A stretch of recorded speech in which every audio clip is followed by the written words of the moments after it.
सबसे पहले आपको बताएं कि खातून जज को धमकियां देने पर दहशतगर्दी का मुकदमा। इमरान खान इंसदादे दहशतगर्दी अदालत पहुंच चुके हैं। पीटीआई के कारकुन जुडिशल कॉम्प्लेक्स के बाहर मौजूद हैं, जबकि इस्लामाबाद पुलिस की भारी नफरी भी वहीं पर तैनात की गई है। इस्लामाबाद की इंसदादे दहशतगर्दी अदालत ने साबिक वजीर आजम इमरान खान को आज तलब किया था और अदालती रिमार्क्स में कहा गया था कि जमानत दी गई है तो आज पेश होना इमरान खान का फर्ज था। 12 बजे का वक्त था और 12 बजते इमरान खान इंसदादे दहशतगर्दी अदालत पहुंच गए हैं। समा के नुमाइंदे आदिल तनोली हमारे साथ मौजूद हैं। आदिल, बताइए, इमरान खान पहुंच चुके हैं, क्या सूरत हाल है?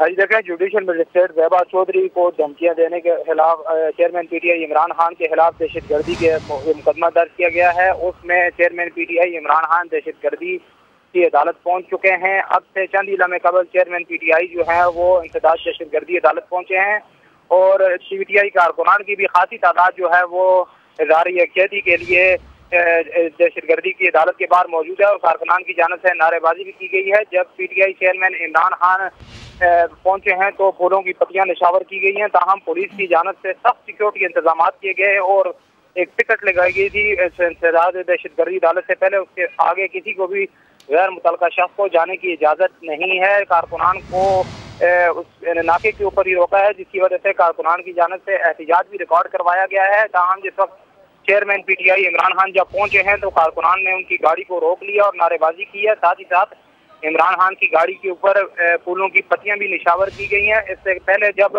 पीटीआई के वकला बाबर अवान अपनी टीम के साथ पहुंचे हैं तो उनको भी इंसदाद दहशतगर्दी अदालत में जाने में काफी दुश्वारी का सामना रहा है। उनके दीगर जूनियर वकला जो हैं जिनका नाम लिस्ट में शामिल नहीं था, उनको पुलिस की जानिब से बाहर ही रोका गया है। इसके अलावा तहरीक इंसाफ के रहनुमा उमर यूब खान, फैसल चौधरी, शिबली फराज और दीगर जो लोग हैं उनको सिर्फ पूछताछ के बाद अंदर जाने की इजाजत दी गई है। अब चेयरमैन तहरीक इंसाफ इमरान खान जो है वो इंसदाद दहशतगर्दी अदालत में पहुंच चुके हैं, जबकि तहरीक इंसाफ के जो कारकुनान हैं उनको पुलिस की जानिब से बाहर ही रोका गया है। इमरान खान के साथ काफिले में आने वाली जो गाड़ियां हैं उनको ही सिर्फ इंसदाद दहशतगर्दी अदालत के अहाते तक जाने की इजाजत दी गई है और इस वक्त दीगर पीटीआई रहनुमा जो है वो भी इंसदाद दहशतगर्दी अदालत में चेयरमैन पीटीआई इमरान खान के साथ मौजूद हैं। 12 बजे का वक्त था अदालत की जानिब से। 12 बजे केस की समाअत शुरू होनी थी। अब से चंद ही लम्हे बाद जो है केस की बाकायदा तौर पर समाअत भी शुरू हो जाएगी, क्योंकि इससे कबल जब पीटीआई के वकला पहुंचे थे तो उस वक्त ही बता दिया गया था 12 बजे का वक्त चेयरमैन पीटीआई इमरान खान के आने का था और अब से चंद लम्हे कबल जो है वो इमरान खान इंसदाद दहशतगर्दी अदालत पहुंच चुके हैं। कारकुनान की जानिब से इस्तकबाल किया गया है और सिक्योरिटी के तकरीबन 400 से ज्यादा पुलिस एहलकार और अफसरान जो हैं वो चारों तरफ पर तैनात किए गए हैं। मीडिया के लिए अलग से रास्ता जो है वो बनाया गया है और चेयरमैन पीटीआई इमरान खान के लिए एक मरकजी रास्ता जो कि ठीक है। आदिल, इस सिलसिले में आप हमें तफसीलन आगाह कर रहे हैं, आपसे मजीद भी जानते रहेंगे। फिल वक्त आपको ये बताएं कि इमरान खान की दहशतगर्दी के मुकदमे में अबूरी जमानत में तोसी हो गई है। अहम खबर से आपको आगाह कर रहे हैं, अदालत ने इमरान खान की अबूरी जमानत में 12 सितंबर तक की तोसी कर दी है। अबूरी जमानत जिसमें 12 सितंबर तक की तोसी की गई है। मनाजिर समा की टेलीविजन स्क्रीन पर इस वक्त हम आपको दिखा रहे हैं। अब से चंद ही लम्हों कबल पीटीआई चेयरमैन इमरान खान यहाँ पर पहुंचे हैं। 12 बजे इनको तलब किया गया था, अदालत की जानिब से वक्फा किया गया था, पहले इनको बुलाया गया लेकिन नहीं आए। इनके जो वकील हैं बाबर अवान, उनकी जानिब से ये कहा गया था कि कुछ सिक्योरिटी खदशात हैं, खतरात हैं, जिसकी बिना पर वो नहीं पेश हुए हैं। लेकिन अदालत में कुछ गम गुस्सा था और उसके बाद हमने देखा कि 12 बजे उनको फौरी तौर पर तलब किया गया और इमरान खान पहुंच चुके हैं। जी हाँ, इमरान खान के वकील बाबर अवान के दलाल इस वक्त भी जारी हैं और ताज़ा तरीन खबर यह है कि पुलिस की जानिब से शामिल नई दफात में इमरान खान की अबूरी जमानत मंजूर कर ली गई है। 12 सितंबर तक जमानत को तोसी दी गई है। दहशतगर्दी के मुकदमे में इमरान खान की दरख्वास्त जमानत पर समाअत हुई। अदालत की जानिब से ये कहा गया है कि एक ही बार बता दिया जाए कि मुकदमे में कितनी दफ़ात शामिल करनी हैं। पुलिस की जानिब से नई दफ़ात को शामिल करने पर अदालत की जानिब से ये रिमार्क्स सामने आए हैं। अदालत ने इमरान खान की अबूरी जमानत में 12 सितंबर तक तोसी कर दी है। आदिल तनोली एक दफ़ा फिर हमारे साथ मौजूद हैं। आदिल, इस अपडेट के हवाले से मजीद बताएगा। अभी देखिए, इमरान खान की दहशतगर्दी के मुकदमे में अबूरी जमानत में तोसी कर दी गई है। इंसदाद दहशतगर्दी की अदालत की जानिब से 12 सितंबर तक इमरान खान की जो है वो अबूरी जमानत में तोसी की गई है। इमरान खान के जो वकील हैं बाबर अवान, उनकी जानिब से दलाइल दिए गए हैं। ताहम इंसदाद दहशतगर्दी की अदालत जो है उसकी जानिब से इमरान खान की अबूरी जमानत में 12 सितंबर तक तोसी कर दी गई है और इस वक्त भी बाबर अवान जो है वो कमरा अदालत के अंदर मौजूद है और उनकी जानिब से दलाइल दिए जा रहे हैं। इमरान खान चंद ही लम्हे कबल जो है वो इंसदाद दहशतगर्दी अदालत में पेश हुए हैं और बाबर अवान ने जब दलाइल का आगाज किया है तो इसी दौरान इंसदाद दहशतगर्दी अदालत के जज की जानिब से इमरान खान की अबूरी जमानत जो है उसमें 12 सितंबर तक तोसी कर दी गई है। अभी भी चेयरमैन पीटीआई जो है वो कमरा अदालत के अंदर मौजूद हैं और बाबर अवान उनके वकील जो हैं अपनी वकला टीम के हमरा दलाइल दे रहे हैं।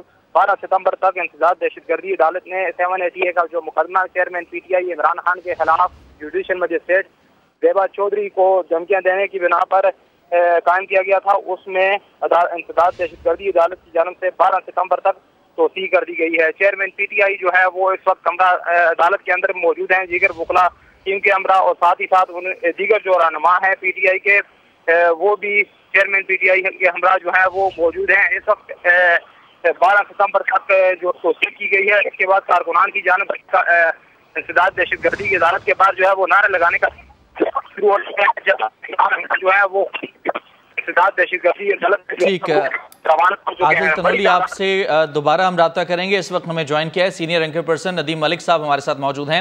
मलिक साहब शुक्रिया आपका वक्त देने के लिए। अहम मुकदमा था, एक मुकदमे में पहले 8 तारीख तक इनको मोहलत दी गई थी इमरान खान को, अब 12 सितंबर तक जमानत में तौसी कर दी गई है। तमाम तर मामले को किस तरह देखते हैं आप?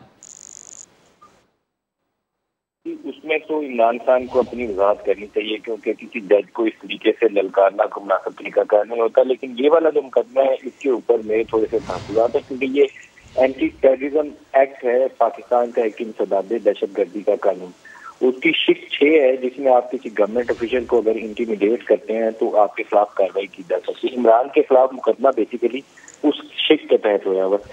कोई बहुत ज्यादा मुझे लगता नहीं है कि मुनासिब तरीका कार है। उनकी जमानत कंफर्म करके उनको खारिज कर देना चाहिए इस मुकदमे से। दूसरा मुकदमा जहां उनकी 8 को पेशी है वो हाईकोर्ट के सामने है, बड़ा मामला है और वहां पे उनको अपनी वजाहत देनी पड़ेगी कि उनको जज को इस तरीके से क्यों ललकारा, उनकी इंटेंशन क्या थी और क्या वो अगर लहजा दुरुस्त नहीं था तो उस पर वो शर्मसार है, नदामत का इजहार करते हैं, माफी मांगते हैं कि नहीं, उस मामले को आगे चलना चाहिए। ये वाला मुकदमा थोड़ा मुनासिब नहीं लगता क्योंकि आमतौर पर आप बताइए कि दहशतगर्दी का मुकदमा हो गया तो लगता ही है कि किसी बम धमाके में कोई बंदा पकड़ के आप ले आए, लेकिन ये केस बेसिकली एक गवर्नमेंट ऑफिशियल को इंटीमिडेट करने का और इसी कानून के नीचे इसकी शिक 6 के नीचे उसी को भी कवर किया गया कि किसी गवर्नमेंट ऑफिशियल को आप पब्लिक सर्वेंट को इंटीमिडेट करते हैं तो आपको एंटी टेररिज्म एक्ट के नीचे कार्रवाई की जा सकती है।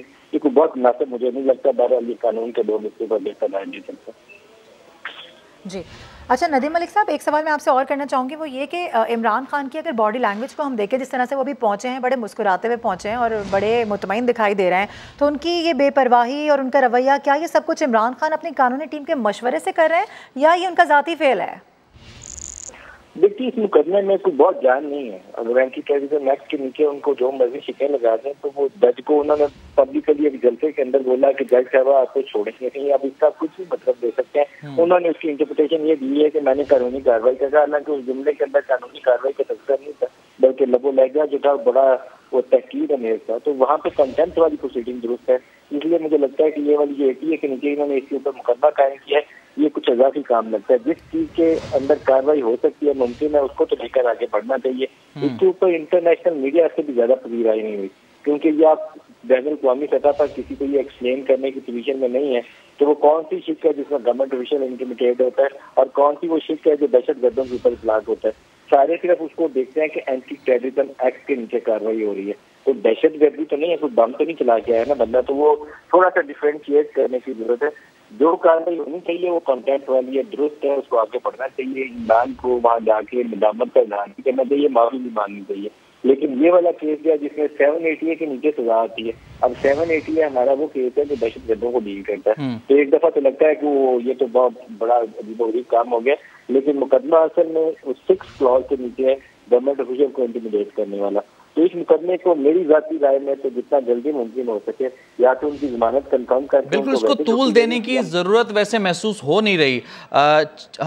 आगे बढ़ते हैं और हमारे साथ इस वक्त नईम हनीफ साहब भी मौजूद हैं, उनसे गुफ्तगू करते हैं। नईम साहब, गुज़िश्ता रोज़ भी हमने देखा चीफ जस्टिस अतर मिनुल्लाह की तरफ से भी ये कहा गया कि अल्फाज के साथ साथ आपकी जो बॉडी लैंग्वेज है, आपका जो अंदाज़ है, उससे पता चलना चाहिए कि आप इस मामले पर माजरत खां हैं।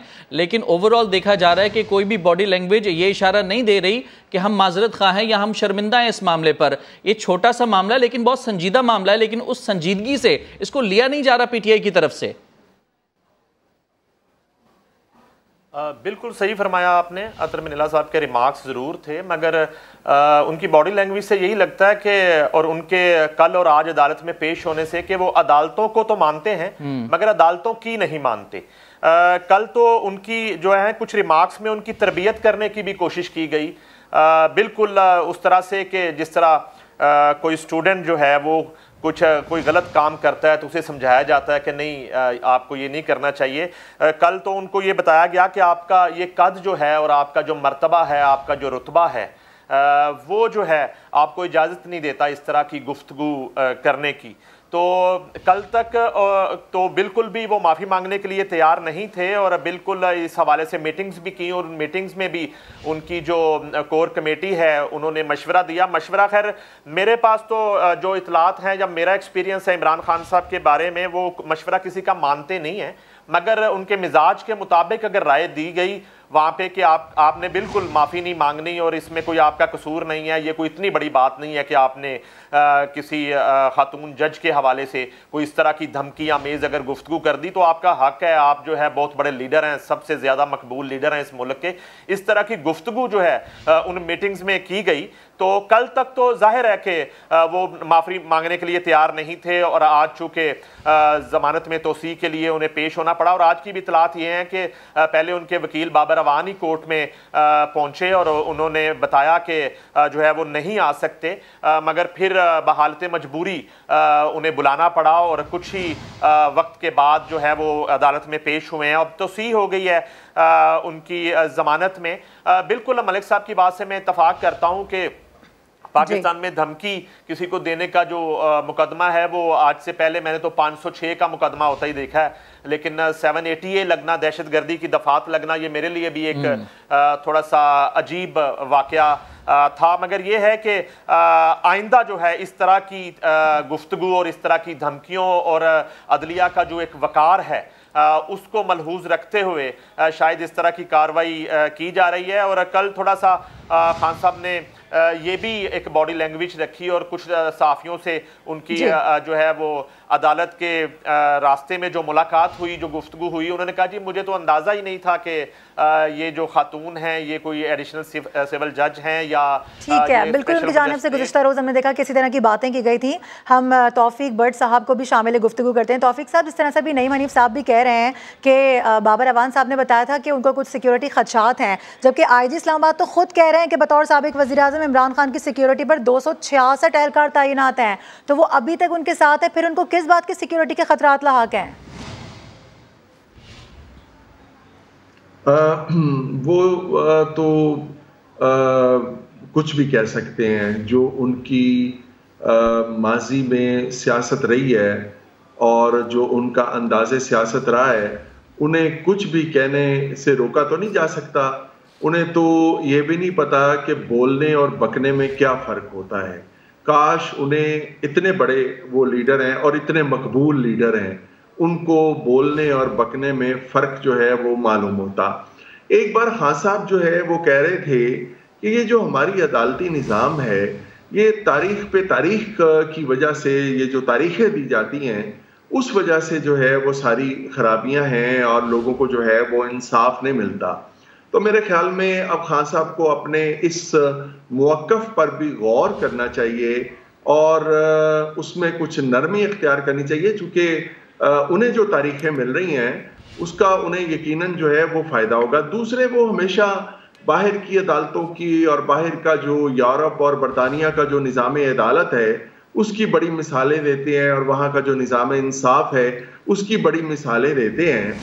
तो कोई उनसे पूछे कि वहाँ पे क्या कोई मुल्ज़म किसी FIR का, चाहे वो दहशतगर्दी की FIR हो या दूसरी कोई FIR हो, कोई मुल्ज़म इस तरह से पेश होता है कि जिस तरह वो किसी सियासी जलसे में जा रहा हो।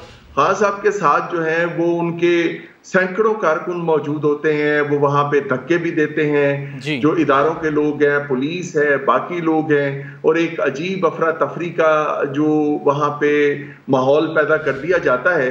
तो खान साहब से कोई पूछे कि बाहर की अदालतों में क्या कभी कोई इस तरह का मंजर देखने को मिलता है?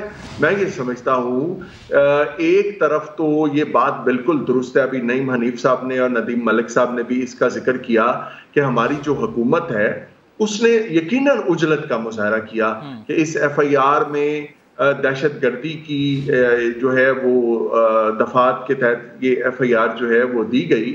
मैं ये समझता हूँ कि ये उजलत का मुजाहरा किया गया है और इसमें कहीं ना कहीं एक जाती बुग़ज़ या इंतकाम या इसका जो एक तासुर है। बिल्कुल आपका ये कहना है तौफीक भट्ट साहब के कुछ उजलत का मुजाहरा शायद किया गया है, आपको ऐसा लगता है। बहुत शुक्रिया आपका। तौफीक भट्ट साहब हमारे साथ मौजूद थे, नईम हनीफ साहब और नदीम मलिक साहब हमारे साथ मौजूद थे। आप तमाम का बहुत शुक्रिया। बज़ाहिर तमाम तर मामले पर ये लग रहा है कि अदालतों की जानिब से एक बहुत बेहतरीन किरदार अदा किया जा रहा है, जिससे किसी किस्म की कोई बायसनेस का अंसर भी नज़र ना आए और अदलिया की रेट जो है वो भी बरकरार रहे। मुल्क भर में करोड़ों अफराद सैलाब की क़यामत खेजी का शिकार हैं। पूरी कौम इमदादी सरगर्मियों में मसरूफ़ अमल है। आलमी बरादरी भी परेशान है, लेकिन इमरान खान को पड़ी है फ़कत अपनी सियासत की। चेयरमैन PTI को मुसीबत की इस घड़ी में भी जल्द से जुलूसों से कोई फुर्सत नहीं। शहर शहर पिंडाल सजाए जा रहे हैं, सियासत चमका रहे हैं। खैबर पख्तूनख्वा के सैलाबज़दा इलाकों का दौरा करके फोटो सेशन तो करवा लिया, लेकिन सिंध, पंजाब और बलूचिस्तान की जानिब आंख उठाकर भी नहीं देखा गया है। इमरान खान आज फिर सरगोदा में जलसा कर रहे हैं। अपने नाज़रीन को बता दें कि एक जानिब इतनी बड़ी क़यामत खेजी, मुल्क क़यामत खेजी का शिकार है, और दूसरी जानिब हम देख रहे हैं कि इमरान खान को सिर्फ अपनी सियासत की पड़ी है। जल्द से जुलूस किए जा रहे हैं उनकी जानिब से। उनसे एक दो बार सवाल भी किया गया, हमारे नुमाइंदगान ने भी सवाल किया, जो जर्नलिस्ट हैं उन्होंने भी कहा कि खान साहब ये वक्त सियासत का नहीं है, आप इस वक्त रियासत को देखें, जिसपे उनकी जानिब से जवाब दिया गया कि मैं दोनों को साथ लेकर चलूंगा। खैबर पख्तूनख्वा से लेकर पंजाब तक, सिंध से लेकर बलूचिस्तान तक कोई सूबा ऐसा नहीं जहां इस वक्त सैलाब की तबाहकारियां ना देखी जा रही हों। पूरे मुल्क में इस वक्त चाहे वो सियासी जमातें हों, चाहे वो समाजी तंजीमें हों या फिर आम आदमी हो, कोशिश कर रहा है कि इमदाद जमा की जाए, सैलाब मुतासरीन तक पहुँचाई जाए। लेकिन साबिक वज़ीर आज़म पाकिस्तान तहरीक इंसाफ के चेयरमैन इमरान खान मसरूफ़ हैं जलसा करने में। आज सरगोदा में इमरान खान जलसा कर रहे हैं और हमारा पैनल भी हमारे साथ मौजूद है। हम बात करेंगे, नईम हनीफ साहब सबसे पहले हमारे साथ मौजूद हैं। नईम हनीफ साहब, इस तरह से पहले भी हम इस हवाले से बारहा बात करते आए हैं कि एक जानिब इतनी बड़ी तबाही है, क़यामत खेज़ी के शिकार है ये मुल्क इस वक्त। हर जगह हम देख रहे हैं पूरा मुल्क पानी पानी है। लोग यहाँ पर लगे हुए हैं कि किसी तरह से मदद करें, अपने मुल्क को एक दफ़ा फिर से इस्टेब्लिश करें, उसको खड़ा करें, लेकिन दूसरी जानिब जो खुद को कौम का लीडर कहते हैं उनके ये मामलात हैं। क्या कहेंगे इस पर आप? देखिए, ये कोई मेरे लिए तो नई बात नहीं है। ये खान साहब की एक रवायती बेहिसी है। ये तो जो अवाम इस वक्त आधे से ज़्यादा मुल्क जो है वो सैलाब में डूब चुका है और हज़ारों नहीं लाखों की तादाद में लोग बेघर हो गए हैं, सैकड़ों की तादाद में अमवात हो चुकी हैं जो रिपोर्ट की जा रही हैं। अभी तक तो ये तो वो लोग हैं जिनका खान साहब से कोई ताल्लुक़ नहीं है, कोई रिश्ता नहीं है। मैं तो उनके रिश्तों की बात अगर करना शुरू करूँ तो मैं विकी मरहूम का जिक्र करूं, जिनका रेहाम खान ने अपनी किताब में जिक्र किया था। वो मेरे भी दोस्त थे विकी, और विकी, दानी और हामिद जो हैं ये सुबह 6 बजे खान साहब को बनी गाला से मिल के निकले। खान साहब की ख्वाहिश पर वो गए, उनके दोस्त थे खान साहब के, और तकरीबन जब 10 साढ़े 10 बजे विकी लाहौर पहुंचे तो उन्हें हार्ट अटैक हुआ और उनका इंतकाल हो गया। तो इमरान खान साहब बनी गाला से निकल के उनके जनाजे में तशरीफ नहीं लाए थे। नईमुल हक मरहूम जो हैं 35 साल रफाकत थी, उनका साथ था। उन्होंने खान साहब के साथ जो है वो डंडे भी खाए, वो तहरीकों में भी दिखाई दिए, और जब तहरीक इंसाफ बनी एक सुर्ख रंग की जीप में, उस वक्त वो मौजूद थे उस 5 रुकनी किचन कैबिनेट में, और उनकी बड़ी जद्दोजहद थी, बड़ी दोस्ती निभाई उन्होंने। पूरा जो धरना था 126 दिन का, उसको वो कोऑर्डिनेट करते रहे। तो उनका जब इंतकाल हुआ, खान साहब उनके जनाजे में नहीं गए। एक खान साहब के फर्स्ट कजन की बात करता हूं, खान साहब की सालगिरह के दिन उनका इंतकाल हो गया, और खान साहब ने बनी गाला में धूमधाम से अपनी सालगिरह मनाई, और वो अपने उस मरहूम फर्स्ट कजन जो है, समथिंग न्याजी उनका नाम है, उनके जनाजे में नहीं गए थे। तो खान साहब के लिए बिल्कुल जो है वो ये मैटर नहीं करता। और ये इतनी सादा बात नहीं है, इतनी सादा बात नहीं है जो खान साहब एक मजमे में खड़े होके धमकी दे देते हैं कि मैं तुम्हें नहीं छोड़ूंगा। ये कोई नादीदा कुव्वतें हैं जो उनको यकीन दिलाती हैं कि खान साहब आप मुल्क के मकबूल लीडर हैं और बहुत जल्द आप दोबारा इख्तिदार में आने वाले हैं। और खान साहब बिल्कुल इख्तिदार की हवस में और फिलफोर इख्तिदार के हसूल के लिए आज जो है इस मुल्क के उन मुतासरा सैलाब जदगान की सर पे हाथ रखने की बजाय, उनके पास जाकर उनकी दाद रसी करने की बजाय, उनके जख्मों पर मरहम रखने की बजाय खान साहब आप आज जलसे कर रहे हैं। और जलसे में उनकी डिमांड क्या है कि फौरी तौर पे इलेक्शन कर दिया जाए।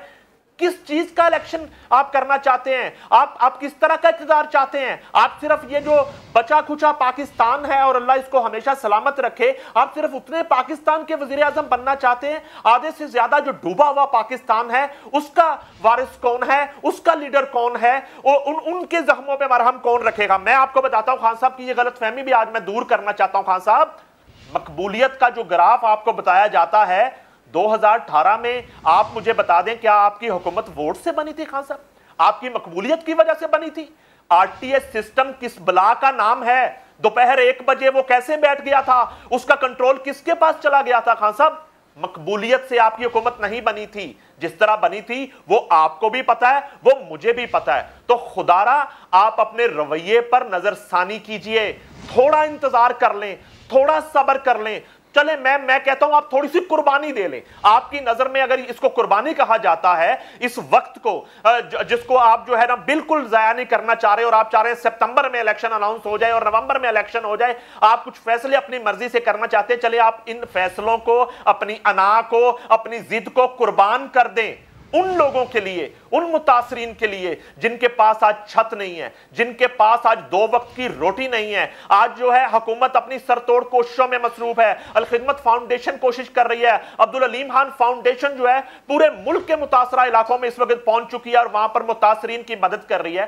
खान साहब, आप इनको देखकर इन रवैयों की तकलीद कर लें, आपकी मकबूलियत में और इजाफा हो जाएगा और आप वाकई इस पोजीशन में आ जाएंगे कि आपकी बिल्कुल नहीं साहब, बड़ा एक क्रूशल वक्त है, पूरी कौम के ऊपर है, किसी एक तबके या किसी एक सूबे के अंदर नहीं, पूरे मुल्क के अंदर ये एक मुश्किल वक्त है। और ऐसे में कम से कम सियासत नहीं करनी चाहिए। जलसे जुलूसों के बजाय उन लोगों के पास जाकर अगर ये बैठ भी जाएं तो ये भी मेरे ख्याल में काफ़ी होगा।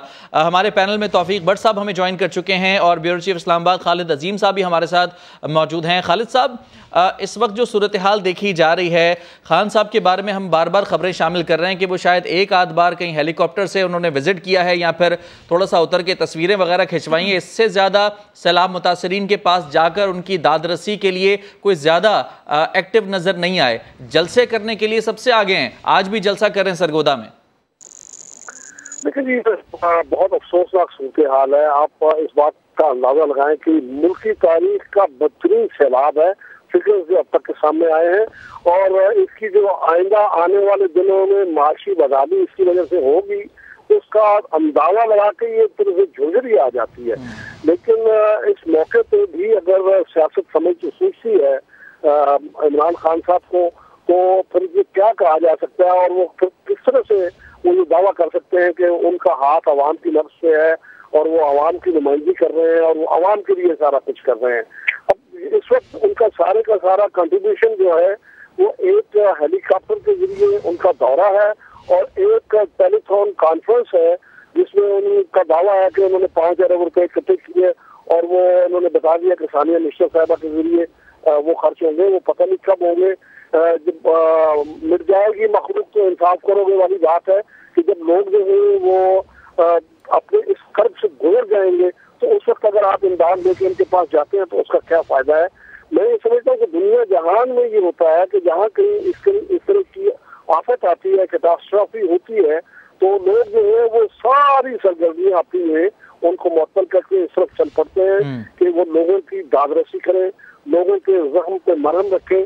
और इस वक्त तो मैं समझता हूँ कि बहुत से इलाके तो ऐसे हैं जहाँ तमाम तर वसाइल के बावजूद लोगों की रसाई नहीं हो पा रही। आप कहते हैं कि जी आपके पास इतनी बड़ी टाइगर फोर्स है, आप मुल्क के मकबूल तरीन लीडर हैं, कहाँ है आपके वो टाइगर? कहीं पे कोई काम करता दिखाई नहीं देता। अब्दुल अलीम फाउंडेशन की बात की नहीं मनीष साहब ने, इसके अलावा और बहुत से अल खिदमत फाउंडेशन है, इनकी जमात इस्लामी वालों की वो जगह जगह पे काम कर रही है, और कुछ ऐसी तंजीमें जो कि अपना सारी सरगर्मी उन्होंने इस तरफ लगाई हुई है। आप तो अवाम के नुमाइंदा होने के और सबसे मकबूल नुमाइंदा होने के दावेदार हैं, और देखिए कैटास्ट्रॉफी कहाँ पे है, जनूबी पंजाब जिसका कि आप जिक्र करते करते नहीं थकते, वहाँ पे लोग जो है उस वक्त इस हालत में है कि उनका कोई वहाँ पे कोई ठिकाना नहीं रहा, कोई उनके पास खुराक नहीं रही, और कोई उनके पास जो है वो वहाँ से निकलने का वसीला नहीं है। इसी तरह से आपका खैबर पख्तूनख्वा है, वहाँ पे बस्तियां उजड़ गई है, वहाँ पे सारा सेटअप जो है वो बर्बाद होकर रह गया है। आपका वो गुज़श्ता 10 साल से वो इक़्तिदार का डर बना हुआ है, वहाँ पे आपने कोई इस किस्म का इक़दाम नहीं किया। आपकी जमात जो है वो इस सिलसिले में क्या कर रही है, मासवाए बयानात देने के, या जहाँ कहीं आप जाते हैं और वहाँ रश लगा के एक फोटो सेशन करवाने के, इसके अलावा आप कुछ नहीं कर रहे। तो खुदारा इस चीज पे, इस रवैये पे थोड़ी सी नजरसानी करें। अगर आप कहते हैं आप ह्यूमन एक मकबूल लीडर हैं, लेकिन आपकी ये मकबूलियत जो है इस वक्त का उन लोगों के काम आनी चाहिए जिनकी वजह से ये मकबूलियत है। दुनिया जहान के तंजीमें, दुनिया जहान के ममालिक जो है वो दिल गिरफ्ता है पाकिस्तान की इस आफत पर।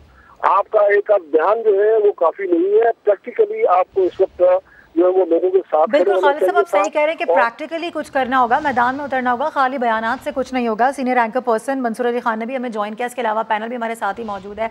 मंसूर साहब आप क्या कमेंट करेंगे इस पर, क्योंकि जिस तरह से हम देख रहे हैं खान साहब की जो मसरूफियात हैं वो नहीं होनी चाहिए थी इस वक्त। अगर हम देखें तो कुछ दिनों कबल जो हमजा शहबाज की बेटी की जो सर्जरी हुई थी उसमें नहीं गए थे हमारे वज़ीर आज़म शहबाज शरीफ साहब। इसके अलावा बिलावल भुट्टो की अगर बात करें, उन्होंने तमाम तर सियासी सरगर्मियाँ अपनी मअतल कर दी हैं और वो खुद मैदान में उतरे हुए हैं। लेकिन खान साहब जो इतने बड़े बड़े दावे करते हैं, उनके दावों के बरक्स वो सब काम कर रहे हैं। इस वक्त जो आवाम के काम आएगा सर वही मकबूल होगा, क्या कहते हैं आप? नहीं, आपने बिल्कुल बात सही की, और मैं आपको ये भी बताऊं कि इससे पहले जब जेलम के अंदर इमरान खान साहब ने जलसा मुनक्किद किया था, तो मुझे याद नहीं पड़ता कि हालिया तारीख में इतना फ्लॉप शो पाकिस्तान तहरीक इंसाफ ने मुनक्किद किया हो। बिल्कुल उनकी जो एक्सपेक्टेशन थी उससे बिल्कुल बरक्स सा वो जलसा जो मुनक्किद हुआ था, और मेरे ख्याल में अवाम ने भी उस वक्त ये सिग्नल दिया था इमरान खान साहब को कि ये मौका नहीं है इस किस्म के जलसे करने का, ये मौका नहीं है सियासत करने का। लेकिन मुझे ये लगता है कि इमरान खान साहब के ज़हन में ये बात है कि जो मोमेंटम मेरा पहले जलसों के हवाले से बना हुआ था, जिसमें जौक दर जौक लोग आ रहे थे, अच्छी अटेंडेंस हो रही थी, कि ये मेरे हाथ से स्लिप ना हो जाए। लेकिन बात वही है ना कि यहाँ पे पाकिस्तान के अंदर चल ऐसे सियासतदान भी हैं जो कहते हैं कि सियासत हमारी जाए भाड़ में, बेशक हमने मुल्क को बचाना है, मुल्क के लिए कुछ ना कुछ करना है। लेकिन यहाँ पे उल्टा हिसाब लग रहा है। यहाँ पे इमरान खान साहब की जो स्ट्रैटेजी है या पॉलिसी है वो इस तरह लग रहा है कि ठीक है सैलाब तो आते रहते हैं, जिस तरह उन्होंने कहा भी, उन्होंने अपनी एक तकरीर के दौरान की बात भी कही कि जी चाहे सैलाब हो या जंग हो, सियासत अपनी जगह चलती रहेगी, मैं जलसे करने से नहीं रुकूंगा। तो ये ज़हनियत बताती है कि इमरान खान साहब जो हैं वो किस किस्म की सोच रखते हैं। ऐसे मौकों के ऊपर जब कभी जंगल के अंदर आग लग जाए या किसी भी जगह पे मुसीबत आ जाए, तो बड़े से बड़े खूंखार जो जानवर होते हैं वो भी इकट्ठे हो जाते हैं, वो भी एक दूसरे का शिकार करना बंद कर देते हैं। लेकिन ये सियासत एक ऐसी चीज है जो फिर भी जो है वो आपको पीछे हटने नहीं दे रही। इमरान खान साहब की जो लस्ट फॉर पावर है ये इनको पीछे नहीं हटने दे रही कि नहीं कहीं ये मौका मेरे हाथ से ना चला जाए। लेकिन कभी कभार मौके जाने चाहिए, दोबारा मौका मिल जाता है। ऐसा नहीं है कि अगर आज सैलाब आया हुआ है और कल को अगर इमरान खान साहब दोबारा जलसे करेंगे तो लोग नहीं जाएंगे, लोग जाएंगे, लोग फिर भी जाएंगे, जाहिर बात है उनकी अपनी फॉलोइंग है। लेकिन ये मौका नहीं है, ये टाइम नहीं है, ये ऐसी आफत है कि लोगों की जो स्टैटिस्टिक्स हैं, जो नंबर्स हैं, वो ये कह रहे हैं कि ऐसा मॉनसून सीजन आज तक कभी पाकिस्तानी तारीख में नहीं आया, और अभी इसमें 1 महीना मजीद रहना है। ये अभी खत्म नहीं हुआ है, ये आफत अभी खत्म नहीं हुई है। पूरी दुनिया की नजरें इस वक्त सैलाब मुतासिरीन की तरफ हैं।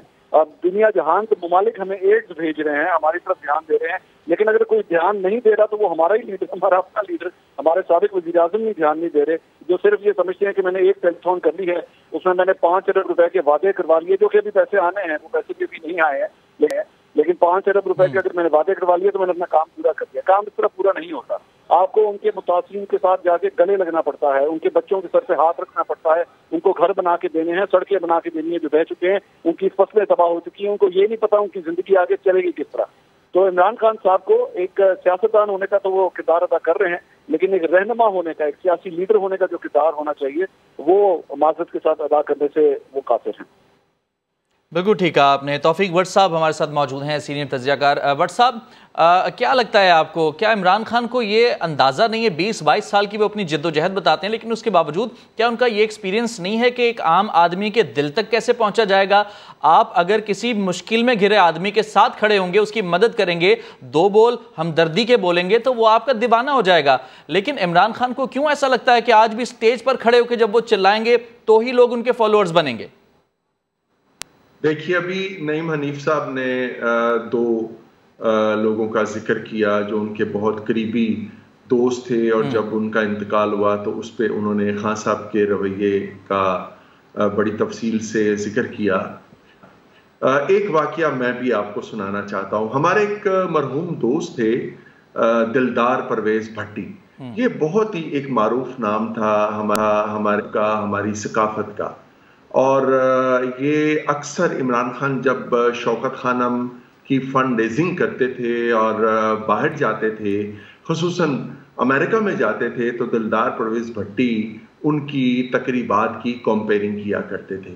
94 में जब इमरान खान साहब बाहर गए तो दिलदार परवेज भट्टी उन दिनों ब्लड प्रेशर के चूंकि वो मरीज थे तो उनकी तबीयत ठीक नहीं थी। तो उन्होंने खान साहब से गुजारिश की कि मैं हमेशा आपके साथ जाता हूँ, लेकिन इस दफ़ा आप मुझे माफ़ कर दें, मुझे अपने साथ ना लेके जाएं, चूंकि मुझे ब्लड प्रेशर का मसला है और ब्लड प्रेशर मेरा बहुत हाई है।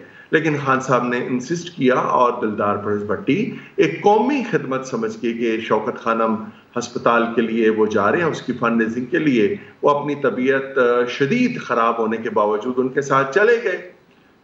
मेरा ख्याल है शिकागो में एक फंक्शन था जिसकी वो कंपेयरिंग कर रहे थे और इमरान खान भी उसमें मौजूद थे। तो वहाँ पे फंड रेजिंग करते हुए यानी दिलदार परवेज भट्टी लोगों से पैसे इकट्ठे करते करते अचानक उन्हें ब्रेन हैमरेज हुआ, वो गिरे, बेहोश हो गए और इंतकाल तो उनका वहीं पे हो गया था। लेकिन उन्हें उठा के जब कुछ लोग वहाँ पे हॉस्पिटल ले जाने लगे तो उन्होंने इमरान खान साहब से गुजारिश की कि आप हमारे साथ हॉस्पिटल चलें, ताकि अगर वहाँ पे किसी किस्म की कोई सुस्ती का मुजाहरा करें तो कम से कम आप वहाँ पे मौजूद होंगे तो ये ज़्यादा अच्छी बात होगी। लेकिन इमरान खान ने वहाँ उनके साथ हॉस्पिटल जाने से इनकार कर दिया था और वो नहीं गए थे और उस तकरीब को छोड़ के वो चले गए थे। उसके बाद हमने उनकी फैमिली की मदद के लिए दिलदार परवेज भट्टी की इदारा हमसुखन साथी की तरफ से बैने और अताउल्ला ईसा खेलवी ने मिलके एक शो अरेंज किया अलहमरा हॉल 1 में। उसके लिए हमने 1000 रुपया रखा था कि उस शो की जो टिकट थी या जो इनविटेशन कार्ड था वो 1000 रुपये था। तो इमरान खान को हमने वहाँ चीफ गेस्ट के तौर पे बुलाया तो वहाँ पे लोगों ने उनसे कहा कि जी आप भी 1000 रुपये का कार्ड खरीद लें। तो उन्होंने 1000 रुपये का वो इनविटेशन कार्ड खरीदने से भी इनकार कर दिया था। मैं ये समझता हूँ कि वो फितरी तौर पे एक बेहिस आदमी है, उस पर कोई असर नहीं। लेकिन मैं इस बात पर बहुत खुश हूँ कि वो जलसे कर रहे हैं, क्योंकि ये चीज़ जो है वो उन्हें एक्सपोज कर रही है, उनकी जो असलियत है वो लोगों के सामने आ रही है। अच्छा है कि वो इस बात की परवाह किए बगैर कि उनके जलसे जो हैं वो नाकाम हो रहे हैं या कामयाब हो रहे हैं, उन्हें अपनी फितरत का मुजाहरा करते रहना चाहिए ताकि लोगों को पता चले कि इस शख्स की असलियत क्या है। सही। खालिद साहब, गुज़िश्ता रोज़ खान साहब कह रहे थे कि मुझे बड़ी परवाह है जो सैलाब मुतासरीन है उनकी, और मैं उनकी बहुत मदद कर भी रहा हूँ और आइंदा भी करूँगा। गायबाना मदद कर रहे हैं शायद, नज़र तो कुछ नहीं आ रहा। जी मुझे पूछा आपने? जी खालिद साहब आपसे बात कर रही हूँ, आपका पॉइंट लेना चाह रही हूँ। मैं ये कहूँ कि मदद जो है वो उससे ज्यादा उनको उनकी सियासत दिखाई दे रही है, उनकी मदद कहीं दिखाई नहीं दे रही। पता नहीं कहाँ मदद कर रहे हैं, वो कौन सा उनके जो टाइगर्स है वो हमें कहीं नहीं दिखाई देते। उनकी जो पार्टी है उसका कोई कैंप हमें ऐसा दिखाई नहीं देता, जबकि छोटी छोटी तंजीमें जो है वो इस हवाले से काम भी कर रही है और उनका काम जो है वो दिखाई भी दे रहा है। तो इमरान खान साहब अगर ऐसा कुछ कर रहे होते तो यकीनी तौर पर वो हमें दिखाई देता। वो इस वक्त जगह जगह जलसे उनके हो रहे हैं और उन्होंने बार बार ये बात कह दी है कि वो अपने जलसे जो है उनको किसी तौर पर भी मनसूख नहीं करेंगे। तो इससे बिल्कुल साफ जाहिर होता है कि उनकी तरजीहात क्या है।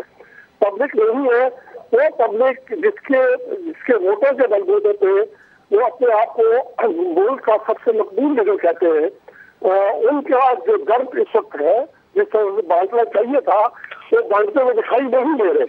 तो इन सारी सूरत हाल में अल्फाज कोई मायने नहीं रखते, आपका अमल जो है वो बिल्कुल ठीक है। ठीक। अच्छा नईम साहब आपकी जानिब आना चाहूँगा। जैसा कि खालिद साहब ने कहा, इस वक्त जो हम सूरत हाल देख रहे हैं, इससे पहले हम देखते थे कि खान साहब अपने वॉरियर्स को सामने लाते थे, कीबोर्ड वॉरियर्स हों या फिर वो इनके जो टाइगर्स हैं उनको सामने लाने की बात करते थे। किधर हैं वो सब लोग जो कि एक आवाज़ पर लब्बैक कहते थे? अब वो नज़र क्यों नहीं आ रहे? और अगर इमरान खान की बात की जाए तो उनके इतराफ़ में सियासतदानों का, बड़े सीनियर पॉलिटिशियंस का एक जमे गफीर हुआ करता है, वो मशवरा क्यों नहीं दे रहे इस बारे में उनको?